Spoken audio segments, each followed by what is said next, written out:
โครงการบ้านนักวิทยาศาสตร์น้อยประเทศไทยประถมศึกษาปีการศึกษา 2568 โรงเรียนบ้านหนองทะเล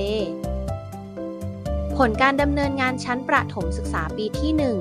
1 ผลการจัดกิจกรรมสืบเสาะหัวข้อร่างกาย 1. ไม่เห็นไม่ได้ยิน 2. ลายนิ้วมือ 3. โครงกระดูก 4. การปรุงรส 5. มือยาง 6. ความสูงของชั้น 7. การทดสอบความรู้สึก 8. การได้รับกลิ่น และ 1. จุดประกายสำรวจอวัยวะ 1. จุดประกายสำรวจอวัยวะนักเรียนสำรวจลักษณะดวงตาของเพื่อนบันทึกลงในกระดาษสังเกตส่วนต่างๆของร่างกายตัวเองและเพื่อนแล้ววาดส่วนต่างๆสืบค้นข้อมูลอวัยวะภายในตัดอวัยวะวางในตำแหน่งที่ถูกต้องแล้วออกมานำเสนอหน้าชั้นเรียนกิจกรรมไม่เห็นไม่ได้ยินให้แต่ละกลุ่มเลือกผู้ที่ถูกปิดตา1 คนเพื่อเป็นคนตีหม้อสมาชิกคนอื่นในกลุ่มช่วยกันบอกทิศทางโดยต้องบอกจนกว่าเพื่อนจะตีถูกหม้อครั้งที่ 1 ครูให้นักเรียนแต่ละกลุ่มร่วมกันออกแบบวิธีการสื่อสารระหว่างผู้บอกทิศทางกับผู้ตีหม้อที่ถูกปิดตาครั้งที่ 2 กำหนดกติกาเหมือนเดิมแต่ครั้งนี้ผู้ถูกปิดตาจะต้องปิดหูด้วยแต่ละกลุ่มร่วมกันออกแบบวิธีการสื่อสารระหว่างผู้บอกทิศทางกับผู้ตีหม้อที่ถูกปิดตาและปิดหูกิจกรรมลายนิ้วมือนักเรียนตรวจสอบลายนิ้วมือตัวเองด้วยการพิมพ์แลกเปลี่ยนการตรวจสอบลายนิ้วมือของตัวเองและเพื่อนๆนักเรียนออกมานำเสนอลายนิ้วมือกิจกรรมโครงกระดูกนักเรียนทำการวัดโครงกระดูกส่วนต่างๆของเพื่อนเป็นหน่วยเซนติเมตรร่วมกันออกแบบจำลองโครงกระดูกจากนั้นทำการตัดกระดาษแข็งเพื่อสร้างแบบจำลองโครงกระดูกนักเรียนนำเสนอแบบจำลองโครงกระดูกหน้าชั้นเรียนกิจกรรมการปรุงรสนักเรียนลองชิมรสชาติน้ำซุปและตั้งข้อสันนิษฐานในการแก้ปัญหารสชาติน้ำซุปที่เค็มเกินไปนักเรียนปฏิบัติกิจกรรมการปรุงรสด้วยตนเองแล้วบันทึกผลแล้วออกมานำเสนอหน้าชั้นเรียนกิจกรรมมือยางนักเรียนออกแบบจำลองมือยางและร่วมกันสร้างแบบจำลองตามที่ออกแบบไว้นักเรียนออกมานำเสนอแบบจำลองมือยางหน้าชั้นเรียนกิจกรรมความสูงของชั้นนักเรียนวัดส่วนสูงนักเรียนร่วมกันสร้างผลงานในการเปรียบเทียบความสูงของร่างกายโดยวัดเป็นรอยเท้านับก้าวลงในกระดาษแผ่นใหญ่ตกแต่งให้สวยงามนักเรียนนำเสนอหน้าชั้นเรียนกิจกรรมการทดสอบความรู้สึกวิธีการที่ 1 นักเรียนใช้ดินสอ1แท่งจิ้มลงไปบนฝ่ามือของเพื่อน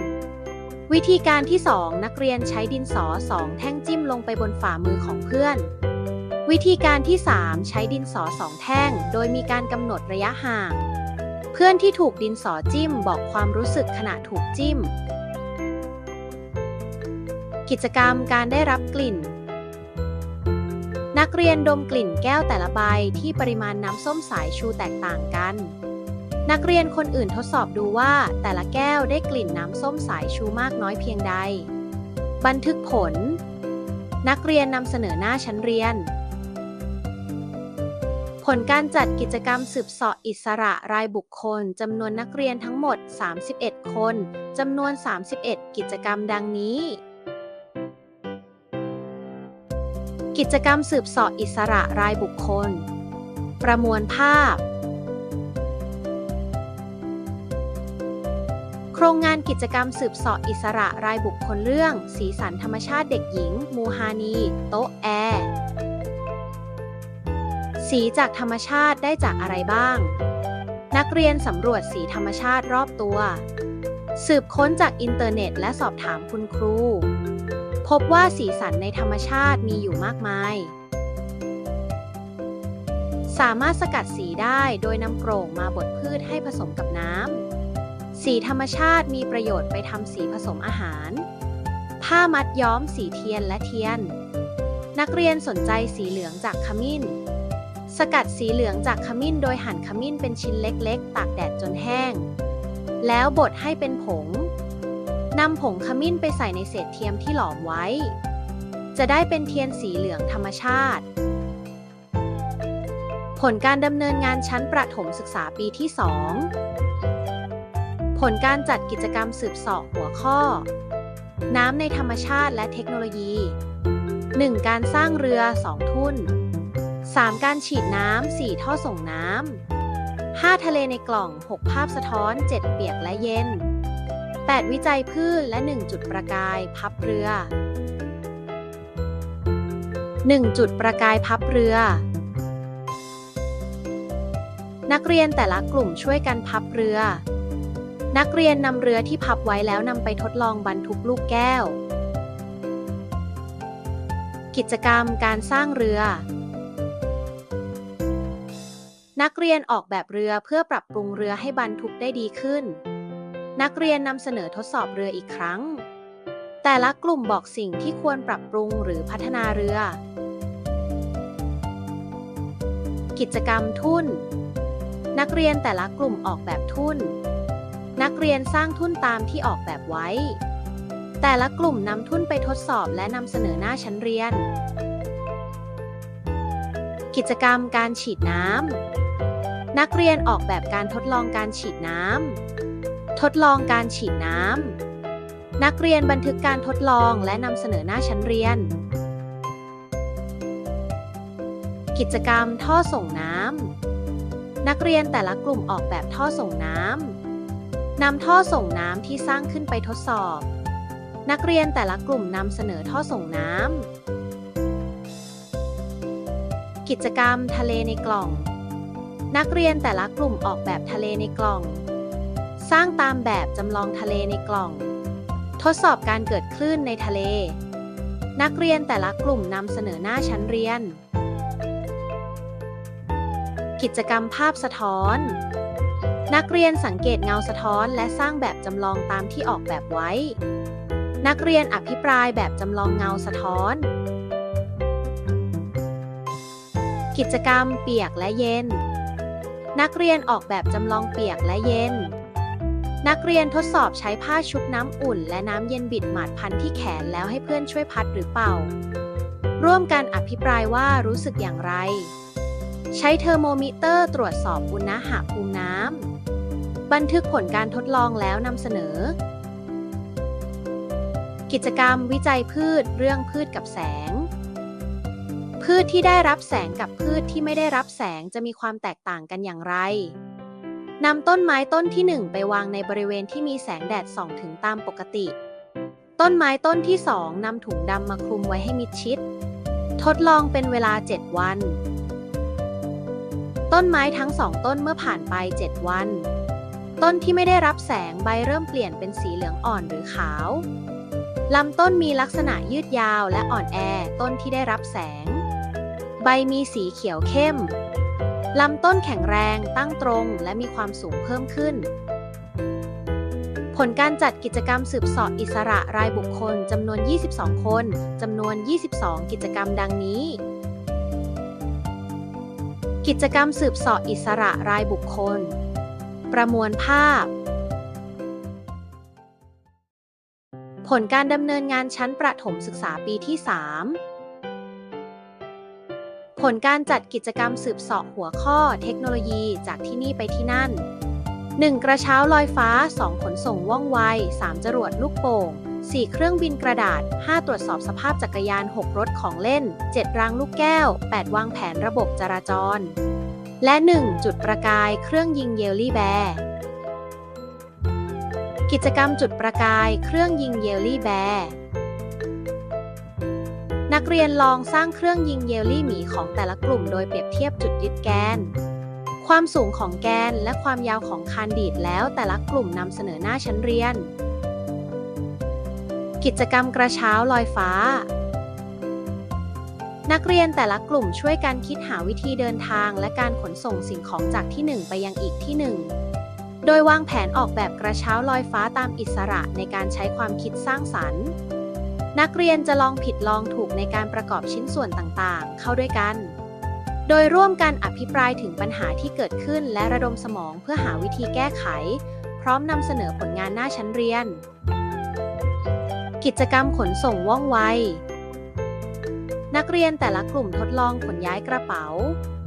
จากจุด A ไปยังจุด B โดยใช้หลายวิธีเช่น แบกหลายใบในครั้งเดียว เดินส่งต่อเป็นทอดๆ หรือสมาชิกในกลุ่มถือกระเป๋าคนละ 1 ใบ ครูจับเวลาและให้บันทึกผลการทดลอง แต่ละกลุ่มนำเสนอผลที่ได้วิธีใดเร็วที่สุดวิธีใดใช้คนน้อยที่สุด ครูสรุปเชื่อมโยงกับแนวคิดการจัดการระบบขนส่ง เช่น การเลือกเส้นทาง การวางแผนเวลาและการจัดสรรทรัพยากร กิจกรรมจรวดลูกโป่ง นักเรียนร่วมกันหาวิธีการต่างๆ และนำเสนออุปกรณ์ที่มี เพื่อนำไปสู่แนวคิดของการสร้างจรวดลูกโป่งที่เคลื่อนที่ไปตามเส้นเชือก โดยใช้วิธีการขึงเชือกให้ตึงระหว่างจุด2 จุด วัดระยะทางที่จรวดวิ่งได้ในแต่ละรอบลงในใบงาน อภิปรายว่าลมที่พุ่งออกมาคือแรงที่ผลักให้ลูกโป่งเคลื่อนที่ไปในทิศทางตรงกันข้าม กิจกรรมเครื่องบินกระดาษ นักเรียนพับเครื่องบินกระดาษแบบพื้นฐานคนละ1 ลำ ทดลองร่อนครั้งที่ 1 และวัดระยะทาง นักเรียนลองติดคลิปในตำแหน่งต่างๆ หน้ากลางหลัง หรือใช้เทปกาวแต่งปลายปีกทดสอบและเก็บข้อมูลทำการบินซ้ำ3 ครั้งในแต่ละเงื่อนไข แล้วหาค่าเฉลี่ยระยะทาง นำเครื่องบินที่บินได้ไกลที่สุดของห้องมาวิเคราะห์ร่วมกัน สรุปได้ว่าการถ่วงน้ำหนักที่ส่วนหน้าช่วยให้เครื่องบินฝ่าแรงต้านอากาศได้ดีขึ้น แต่ถ้าหนักเกินไปจะตกเร็ว